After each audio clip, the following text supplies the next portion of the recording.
तो कवर करेंगे।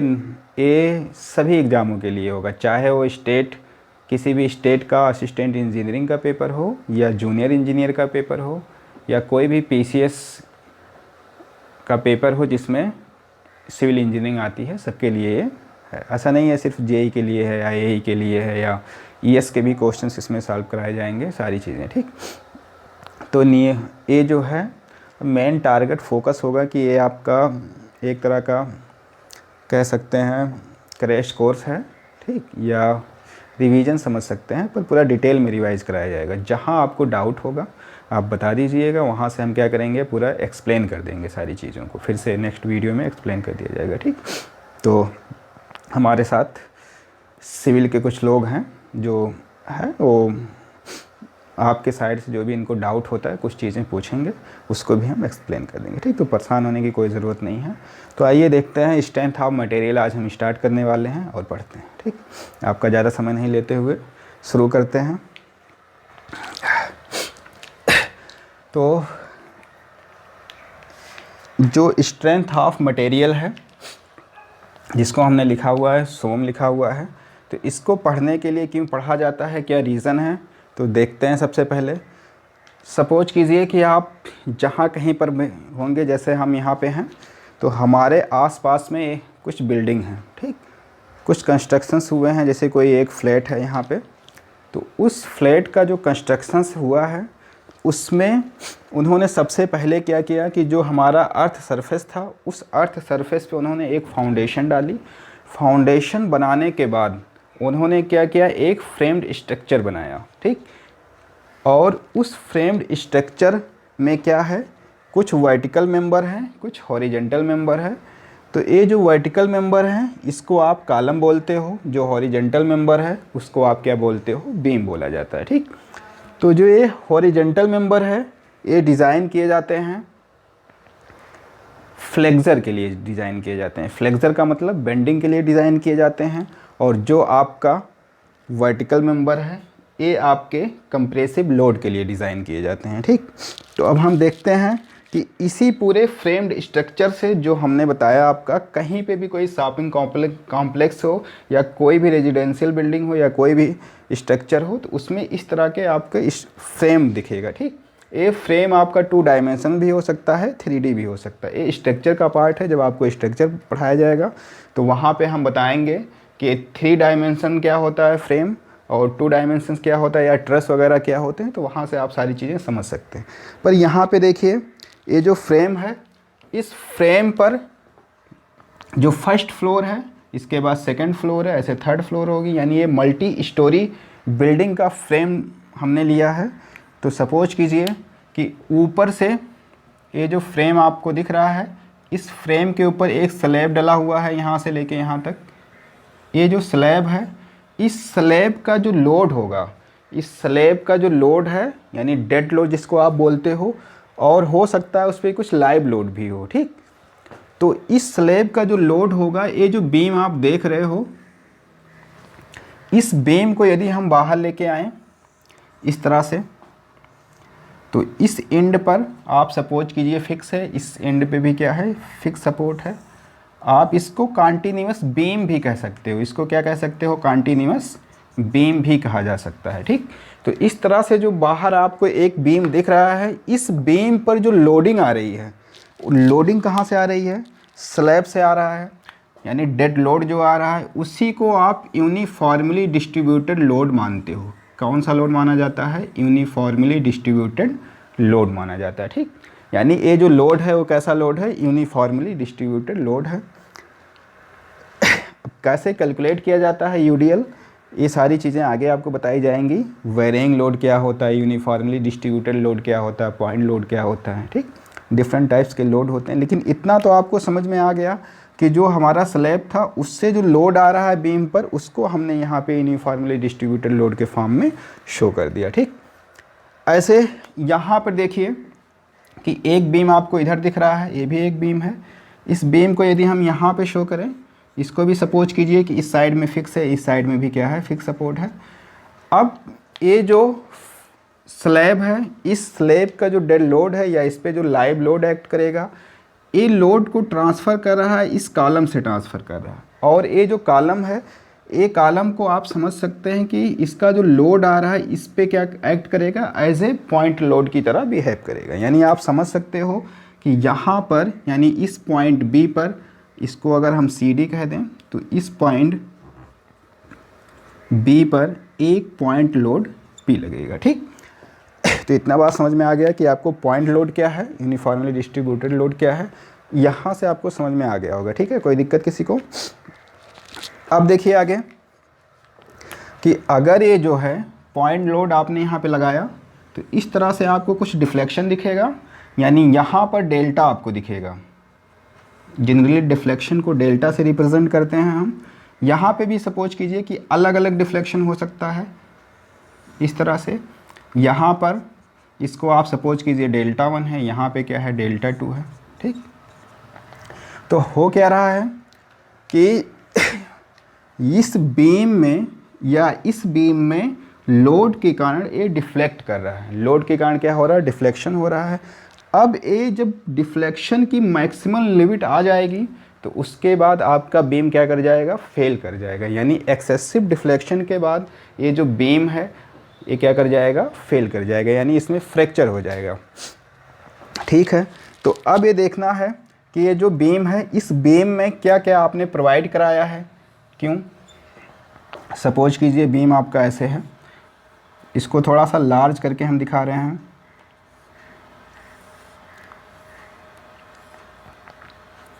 इस तरह से आपका बीम है, तो बीम में इसका जो बॉटम फेस होता है, जनरली सिंपली सपोर्टेड बीम में बॉटम सपोर्ट पे माइल्ड स्टील प्रोवाइड कराया जाता है। क्या प्रोवाइड कराया जाता है, माइल्ड स्टील।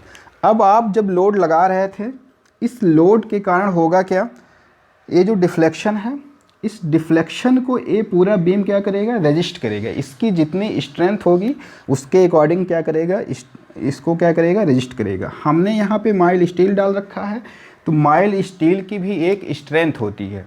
अगर जो लोड आ रहा है उस लोड से क्या होगा, ये जो माइल्ड स्टील है, अगर इसके परमिसिबल स्ट्रेस से, यानी जो इसकी यील्डिंग है, जैसे अगर हम माइल्ड स्टील की बात करें, तो माइल्ड स्टील की जो यील्ड स्ट्रेंथ होती है वो नियर अबाउट 250 MPa होती है इन टेंशन। यानी माइल्ड स्टील की जो स्ट्रेंथ है वो कितनी है, टेंशन में 250 MPa होती है, और कंप्रेशन में इसकी स्ट्रेंथ थोड़ी सी ज़्यादा होती, 263 MPa के आसपास होती। ठीक, यानी आप समझ रहे हैं कि जो स्टील है उसकी स्ट्रेंथ टेंशन और कंप्रेशन में नियर अबाउट सेम है। ठीक, तो आपने यहाँ पे क्या यूज़ किया है, स्टील यूज़ किया है।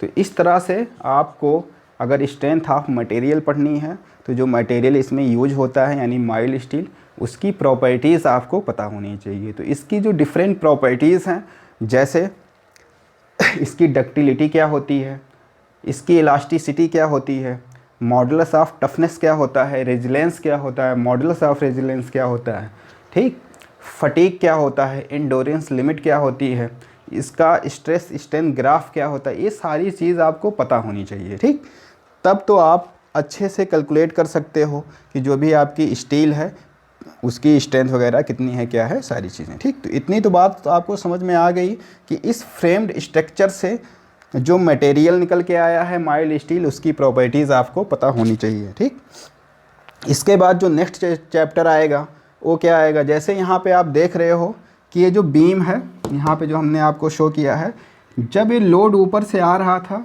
तो किस क्रॉस सेक्शन पर इसका इफ़ेक्ट ज़्यादा होगा, किस क्रॉस सेक्शन पे इसका इफ़ेक्ट ज़्यादा होगा। हो सकता है ये जो यहाँ पे पॉइंट लग रहा है, पॉइंट लोड है, यहाँ पर इसकी बेंडिंग स्ट्रेसेस या बेंडिंग क्या होती है, ज़्यादा होती है, इसलिए वहाँ पर स्ट्रेंथ ज़्यादा चाहिए। लेकिन कोई ज़रूरी नहीं है कि यहाँ पर अगर बेंडिंग ज़्यादा है तो यहाँ पे भी ज़्यादा हो, यहाँ पे भी ज़्यादा हो, हर जगह क्या होती है, डिफरेंट होती है। तो उसके लिए जो आपको एक चैप्टर पढ़ना है वो क्या है, SFD एंड BMD हम पढ़ते हैं। ठीक, और बाकी एक चैप्टर तो आप यहाँ से भी देख सकते हो कि डिफ्लेक्शन है तो कितना ज़्यादा परमिसिबल डिफ्लेक्शन होता है या कितना डिफ्लेक्शन पॉइंट लोड के कारण होता है, यूडीएल के कारण होता है, और जो डिफरेंट टाइप्स के स्ट्रक्चरल मेंबर होते हैं जैसे कैंटिलीवर हो गया, फिक्स सपोर्ट हो गया, सिंपली सपोर्टेड के लिए डिफ्लेक्शन वगैरह क्या होता है वो किस चैप्टर में पढ़ा जाएगा, डिफ्लेक्शन ऑफ बीम में पढ़ा जाएगा। ठीक, तो इस तरह से डिफरेंट चैप्टर हैं, जिसमें से पहला चैप्टर जो आज हम आपको स्टार्ट करने वाले हैं वो क्या है, properties of material. Properties of material, तो आइए देखते हैं कि प्रॉपर्टीज़ ऑफ मटेरियल क्या है।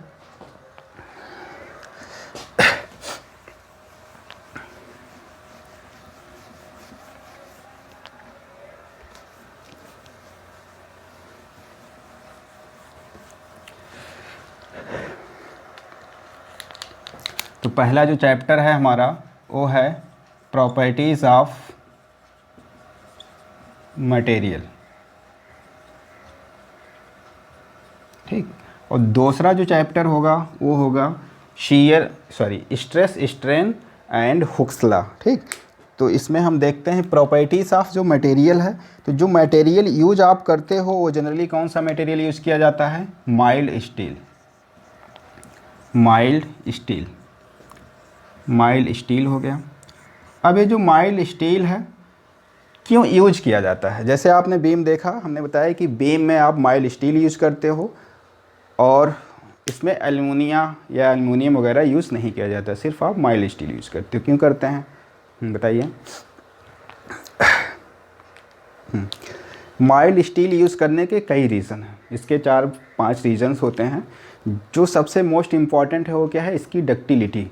यानी जो माइल्ड स्टील है ये क्या होता है, डक्टाइल मटेरियल होता है। कैसा मटेरियल होता है, डक्टाइल नेचर का होता है। ठीक, और जो डक्टाइल है, यानी पहला जो पॉइंट है माइल्ड स्टील यूज़ करने का वो क्या है, डक्टिलिटी। ठीक, अब ये जो डक्टिलिटी है ये आगे हम देखेंगे, एक्सप्लेन करेंगे, लेकिन यहाँ आप समझ सकते हो कि डक्टिलिटी का मतलब क्या है। एक तरह से एक कितना ज़्यादा डिफॉर्मेशन हो सकता है, यानी फेल्योर होने से पहले, फ्रैक्चर होने से पहले बीम जितना ज़्यादा डिफॉर्मेशन होगा, इसका मतलब क्या है, ये जो मटेरियल है या स्टील है या बीम है वो उतना ज़्यादा डक्टिलिटी है, उसकी डक्टिलिटी उतना ज़्यादा है। जितना ज़्यादा डिफ्लेक्शन या जितना ज़्यादा एलांगेशन, उसकी डक्टिलिटी उतनी ज़्यादा। तो अगर आप डक्टाइल मटेरियल यूज़ किए हो तो होगा क्या कि जब आप लोड लगाओगे तो जो डिफ्लेक्शन होगा वो एक्सेसिव हो जाएगा, यानी फ्रैक्चर से पहले आपको वार्निंग मिल जाएगा। तो इसलिए क्या होगा, वो बेटर है, आपके लिए बेटर है। यानी कोई भी बिल्डिंग फेल या कोई भी मेंबर फेल होने से पहले आपको इनिशियल वार्निंग मिल जाएगी। तो इसलिए स्टील का जो यूज़ करना है वो क्या है, हमारे लिए एडवांटेज है। ठीक, डक्टिलिटी आपको समझ में आ गई। अब इसकी डक्टिलिटी क्या होती है, माइल्ड स्टील की ज़्यादा होती है। दूसरा जो पॉइंट है ये क्या है, इक्वली स्ट्रॉन्ग होता है। इक्वली स्ट्रॉन्ग किसमें, टेंशन और कंप्रेशन, यानी टेंशन और कंप्रेशन में इक्वली स्ट्रॉन्ग है। कहने का मतलब है कि जो माइल्ड स्टील है आपका, ये इक्वली स्ट्रॉन्ग है किसमें, टेंशन में और कंप्रेशन में। तो अगर हम इसको यूज़ करते हैं एज ए स्ट्रक्चरल मेंबर, तो इसके जो एडवांटेज हैं वो क्या है कि सपोज कीजिए कि किसी भी मेंबर पर एक बार टेंसाइल लोड लग रहा था, एक बार कंप्रेसिव लोड लग रहा है। ठीक, कभी एक्सीडेंटल लोड के कारण मान लीजिए कि आपने डिज़ाइन किया है मेंबर को टेंसाइल, एज ए टेंसाइल, लेकिन कहीं अर्थक्वेक आ गया या कोई एक्सीडेंटल लोड आ गया, उसके कारण उसमें कंप्रेशन स्ट्रेसेस जनरेट हो गए, तो उसको भी वो क्या कर सकता है, बियर कर सकता है। ठीक, तो ये इक्वली स्ट्रांग होता है टेंशन एंड कंप्रेशन में। अगर इक्वली स्ट्रांग है तो इसका सिग्मा वाई और टेंशन में जो हो गया वो होता है 250 MPa। अभी हम आगे बात करेंगे, जो यूनिट हमने लिखी है MPa, उसका मतलब क्या है, इसका यूज सो में आपको दिखेगा। और यहाँ पे भी क्या है, ये टेंशन में था और ये क्या है, कंप्रेशन में है। ये 263 MPa होती है। ठीक, MPa का मतलब अभी हम देखते हैं, समझते हैं। अब बात करते हैं हम माइल्ड स्टील की पहली प्रॉपर्टीज़ डक्टिलिटी के कारण इसको यूज़ किया जाता है, इक्वली स्ट्रांग है। अब जो तीसरा है वो क्या है, equal thermal coefficient. Equal thermal coefficient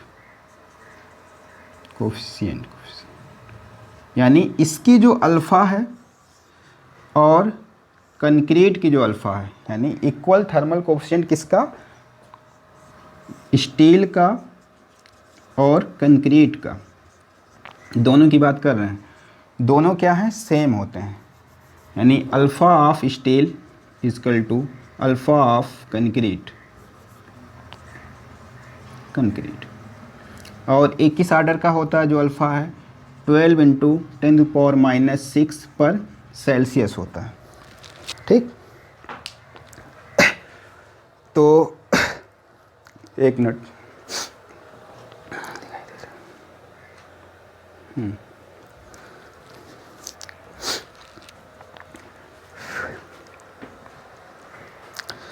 तो अल्फ़ा कितना हो गया इसका, स्टील या कंक्रीट की जो अल्फ़ा होती है, थर्मल कोफिशिएंट होती है, वो कितनी हो गई, 12 इंटू 10⁻⁻6 पर सेल्सियस होती है। ठीक, अब थर्मल कोफिशिएंट अगर इक्वल है कंक्रीट से तो इसके क्या एडवांटेज हैं, बताइए।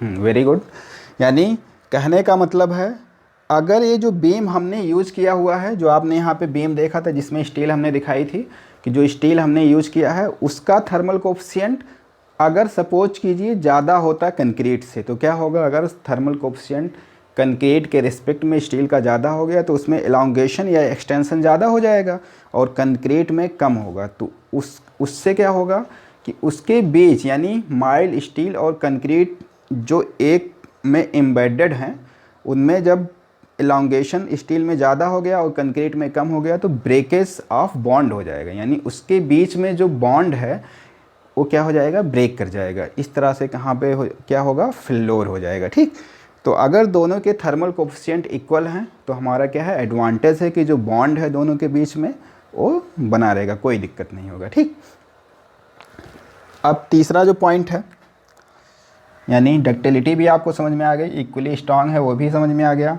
और इक्वल थर्मल स्ट्रेसेस हो गया, इसके कारण यूज करते हैं। अब जो इक्वल थर्मल स्ट्रेसेस है कोफिशिएंट, इसमें देख लीजिए कि कुछ चीज़ें हैं जो आगे यूज होंगी। जैसे यदि हम कहें कुछ मेटल हैं, एल्युमिनियम, या इसको ऐसे एक ऑर्डर लिख दे रहे हैं हम, A B C, A greater than B greater than C greater than S.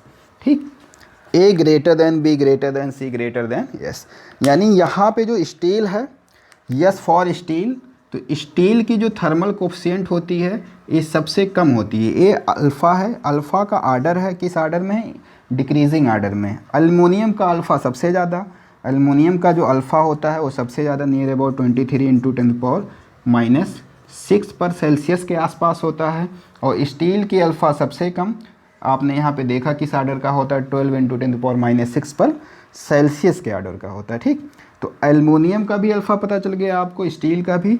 ये किसका है, ये है ब्रास है, ये है क्या है, कॉस्ट आयरन है। ठीक, ये आपका ब्रास है और ये क्या है, कॉस्ट आयरन है। ठीक, तो इस तरह से ये सारी चीज़ें हैं। आगे जब हम पढ़ाएंगे आपको हुक्स लॉ, उसके बाद जो चैप्टर आएगा compatibility of different types of the metal, तो वहाँ पे ये आर्डर बहुत ही इंपॉर्टेंट है। एल्युमिनियम सबसे ज़्यादा, ब्रास, फिर क्या है, कास्ट आयरन, स्टील की सबसे कम। ऐसे आप याद रखिए, ABCS। ठीक, इस आर्डर में। तो थर्मल कोफिशिएंट के बारे में आपको पता चल गया। अब इसके बारे में फिर जो नेक्स्ट पॉइंट है वो देखते हैं हम क्या है।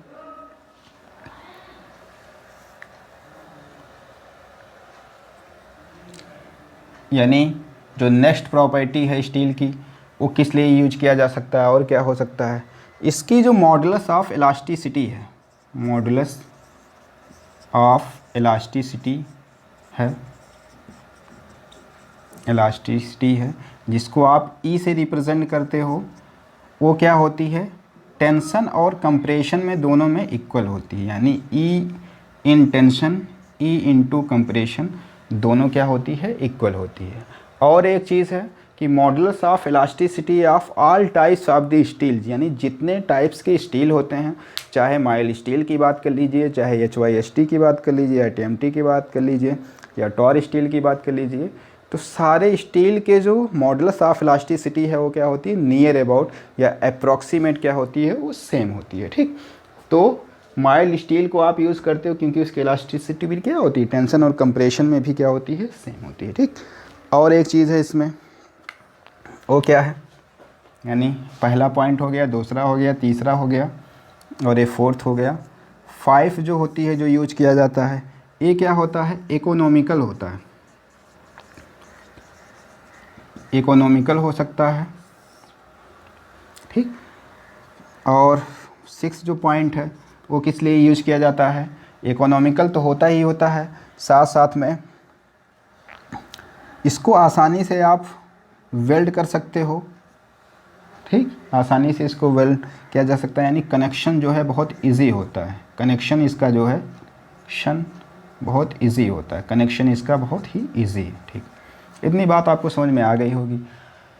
ठीक है, तो अब तो इतना समझ में आ गया पूरा डिस्कशन से। सबसे पहले हमने आपको बताया कि ये फ्रेम्ड स्ट्रक्चर क्या है, यानी फ्रेम्ड स्ट्रक्चर से हमने आपको समझा दिया कि ये जो डिफरेंट टाइप्स के जो स्टील हैं, जो डिफरेंट चैप्टर्स हैं, वो उनका यूज कैसे होगा, क्या कौन कौन सा चैप्टर आपको पढ़ना है। इसके बाद जो पहला चैप्टर हमने आपको स्टार्ट किया, प्रॉपर्टीज़ ऑफ स्टील, तो उस प्रॉपर्टीज़ ऑफ स्टील में हमने आपको क्या बताई, स्टील की प्रॉपर्टीज़ बताई, वो भी किस रेफरेंस में, कि स्टील को यानी माइल्ड स्टील को आप क्यों यूज़ करते हो। तो उसको यूज़ करने के कई कारण थे, जैसे उसकी डक्टिलिटी क्या होती है, ज़्यादा होती है, तो डक्टिलिटी ज़्यादा हो गई इसकी, इक्वली स्ट्रांग होता है किसमें, टेंशन एंड कंप्रेशन में। इसके जो थर्मल कोफिशिएंट हैं वो क्या होता है, इसके बता दिए कि इसकी जो थर्मल कोफिशिएंट है कंक्रीट और स्टील के इक्वल होती है। ठीक, देखिए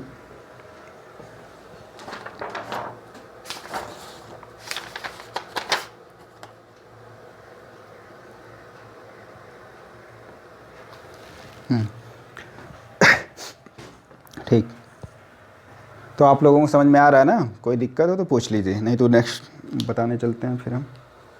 देखिए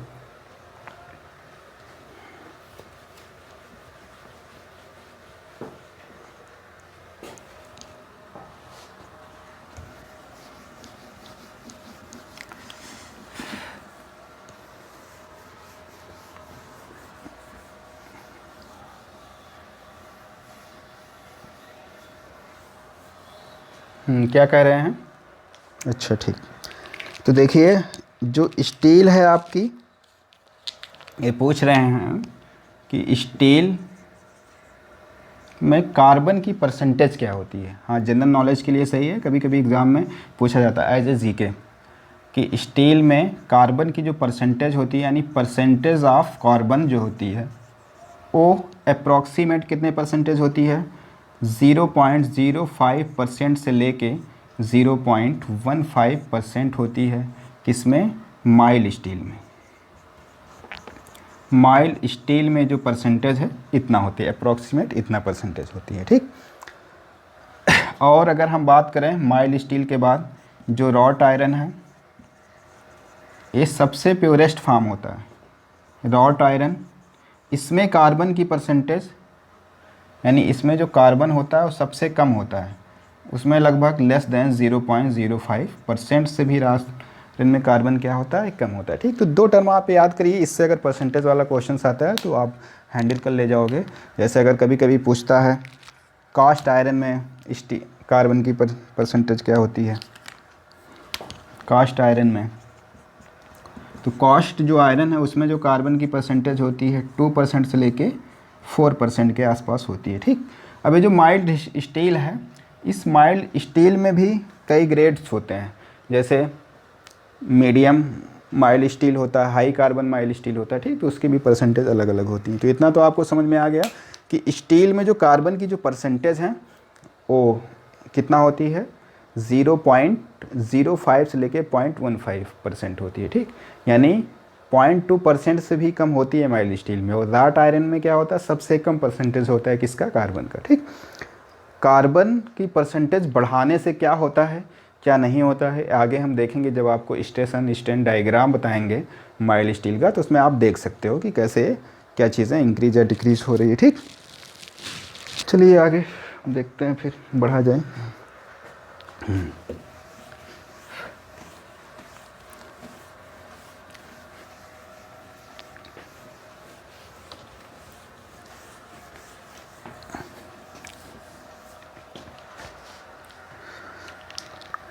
अब हम बात करते हैं स्ट्रेस की बात करते हैं। किसकी बात करते हैं? स्ट्रेस की बात करते हैं। तो जो ये स्ट्रेस है ये एक्सटर्नल क्वांटिटी होता है या इंटरनल क्वांटिटी है? क्या है? Very good. ये कह रहे हैं कि जो स्ट्रेस है आपका, स्ट्रेस जो होती है ये इंटरनल प्रॉपर्टीज़ होती है, इंटरनल प्रॉपर्टीज़ होती है, इंटरनल प्रॉपर्टी होती है। ठीक, यानी कहने का मतलब क्या है कि जैसे सपोज कीजिए कि आपने एक रॉड ले रखा है, इस तरह से एक सर्कुलर रॉड है। ठीक, अब इस सर्कुलर रॉड में इसकी एक एक्सिस होगी जिसको आप लॉन्गिट्यूडनल एक्सिस बोलते हो, यानी जो इसके सेंट्रॉइड से होते हुए जाती है, यानी इस एक्सिस को आप लॉन्गिट्यूडनल एक्सिस बोलते हो। बाकी इसमें दो एक्सिस और आपको दिखेंगी, इस तरह से और एक इस तरह से दिखेगी। तो इन दोनों एक्सिस को हम क्या बोलते हैं? लेटरल एक्सिस बोलते हैं। यानी ये दोनों जो एक्सिस हैं इसको आप क्या बोलते हो? लेटरल एक्सिस बोलते हैं, एक्सिस बोलते हैं। ठीक, तो हम क्या कर रहे हैं कि इस एक्सिस के एलोंग, यानी जो आपका एक्स एक्सिस है, इस एक्सिस के एलोंग जितना फोर्स इस डायरेक्शन में लगा रहे हैं उतना ही फोर्स इस डायरेक्शन में ही लगा रहे हैं। यानी अगर 10 किलो न्यूटन का फोर्स इधर लगा रहे हैं और 10 किलो न्यूटन का फोर्स इधर लगा रहे हैं, ठीक, डिफरेंट फोर्स नहीं होना चाहिए। कह रहे हैं कि अगर यहाँ पे 10 लगा दें, यहाँ पे 12 किलो न्यूटन का लगा दोगे तब स्ट्रेसेस जनरेट नहीं होगा। तब फिर क्या होगा कि 12 किलो, यहाँ पे अगर आपने 12 किलो न्यूटन लगा दिया, यहाँ पे 10, तो रिजल्टेंट यानी इधर पे क्या हो गया? लोड ज़्यादा हो गया, तो आपका बार इधर मूव कर जाएगा। ठीक, तो स्ट्रेस होने के लिए दोनों साइड में लोड क्या होना चाहिए? इक्वल होना चाहिए। Very good. तो अब देखिए आगे, यानी हम आपको बता रहे हैं कि स्ट्रेस क्या होता है। तो पी लोड आपने लगाया, पी लोड लगाया जब आपने, तो सपोज कीजिए कि यहाँ से इसको आप काट दीजिए। यहाँ से काटने के बाद इसको यदि हम वाई वाई कह दें, तो इस वाई वाई को अगर हम बाहर लेके आएँ तो इस तरह से जब इसको देखोगे कुछ इस तरह से सर्कुलर शेप दिखेगा। ठीक, अब इस सर्कुलर शेप पर, यानी इसके अंदर का जो एरिया था, उस एरिया ए पर जो आप लोड लगा रहे थे, वो कितना लोड लगा रहे थे इस पे, यानी पॉइंट लोड जो लग रहा था वो पी लग रहा था। क्या लग रहा था? पी लग रहा था। तो इसका जो स्ट्रेस होगा, तो स्ट्रेस को जो डिफ़ाइन किया गया, स्ट्रेस को सिग्मा से डिफ़ाइन किया गया, और ये क्या होता है? Load per unit area, load per unit area. ठीक, यानी यही वाला जो लोड था, यानी पी वाला जो आपने लोड लगाया है 10 किलो न्यूटन का वो, और जो एरिया था क्रॉस सेक्शनल एरिया था। पर ध्यान रखना है कि ये जो एरिया आपको लेना है ये परपेंडिकुलर टू लॉन्गिट्यूडनल एक्सिस लेना है, तब उसको आप क्या बोलते हो? लॉन्गिट्यूडनल स्ट्रेस बोला जाता है, नहीं तो नाम चेंज हो जाएगा उसका। तो ये क्या है? नॉर्मल स्ट्रेस होता है। इसी स्ट्रेस को आप क्या बोलते हो? Normal stress. डिफरेंट टाइप्स के स्ट्रेस भी होते हैं, उसको हम आगे देखेंगे। तो ए हो गया आपका नॉर्मल स्ट्रेस, यानी पी बाई ए। अब ये जो पी बाई ए है इसकी यूनिट क्या होगी? यानी जो स्ट्रेस है, स्ट्रेस की जो यूनिट होती है वो 3 यूनिट जनरली आपको जो देखने को मिलेगा, ये मिलेगा न्यूटन पर mm स्क्वायर, या फिर MPa या फिर पास्कल, या फिर एक और दिखता है कहीं कहीं GPa, गीगा पास्कल। ठीक, अब समझते हैं कि ये न्यूटन पर mm स्क्वायर, जो आपका न्यूटन पर mm स्क्वायर है, इसको हम नीचे एक्सप्लेन करते हैं, वहाँ जगह नहीं है। यानी अगर जो न्यूटन पर मीटर स्क्वायर है, न्यूटन पर मीटर स्क्वायर, पास्कल का मतलब होता है न्यूटन पर मीटर स्क्वायर। इसको हम नीचे यहाँ पे लिख रहे हैं कि न्यूटन पर मीटर स्क्वायर, यानी जो लोड आप लगा रहे हो उसको अगर न्यूटन में रख दिया जाए और नीचे का एरिया मीटर स्क्वायर, यानी metre into metre, 1 metre into 1 metre हो, तो इसी को आप क्या बोलते हो? पास्कल बोला जाता है। ये आपका पास्कल कहलाता है। लेकिन अगर यही आपका न्यूटन तो हो ऊपर, लेकिन यहाँ पे जो एरिया है यम इंटू यम हो जाए, यानी एम का स्क्वायर हो जाए, mm स्क्वायर हो जाए, मिलीमीटर इंटू मिलीमीटर हो जाए, तब इसको आप MPa बोलते हो। क्या बोलते हो? MPa बोला जाता है। इसको आप कन्वर्ट भी कर सकते हो। कैसे? जैसे देखिए, मीटर स्क्वायर है, 1 मीटर में 1000 mm स्क्वायर, ठीक। तो 1000 mm स्क्वायर नीचे हो गया, फिर 1000 mm स्क्वायर हो गया, ठीक, यानी 10⁶ हो गया। और 10⁶ को ही आप क्या बोलते हो? मेगा बोला जाता है। यानी यहाँ पे वर्ड जो हमने लिखा है 10⁶, उसको हम क्या बोलते हैं? मेगा बोलते हैं। यानी 10⁶ को ही आप क्या बोलते हो? मेगा बोला जाता है, ठीक। और एक वर्ड और हमने लिखा है यहाँ पे, GPa लिखा है, यानी गीगा पास्कल। GPa का मतलब क्या है? 10⁶ को आपने क्या बोल दिया? Mega pascal. अगर GPa जहाँ पे लिखा होगा उसका मतलब है, G का मतलब होता है 10⁹ गीगा, और पास्कल हो गया, ठीक। अब इसको अगर आप कन्वर्ट करना चाहो किसमें, इसको आप ऐसे लिख सकते हो 10⁻³ × 10⁶ लिखा जा सकता है पास्कल। अब इतने जो टर्म है 10⁶ PA को आप क्या लिख सकते हो? Mega pascal. यानी 10⁻³ ये आपका क्या हो गया? MPa हो गया। यानी कहने का मतलब ये है कि 1 giga pascal equal to 1000 MPa होता है, ठीक। 1000 MPa हो गया। देख लीजिए, कहीं से डाउट हो आप लोगों को तो पूछिए, ठीक है, ठीक।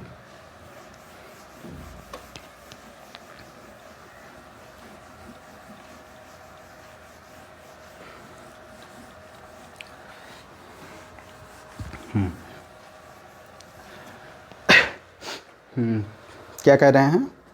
अच्छा, ठीक। यानी ये भाई साहब पूछ रहे हैं कि जो स्ट्रेस है और जो प्रेशर है, उन दोनों में डिफरेंस क्या है, ठीक। तो जो स्ट्रेस था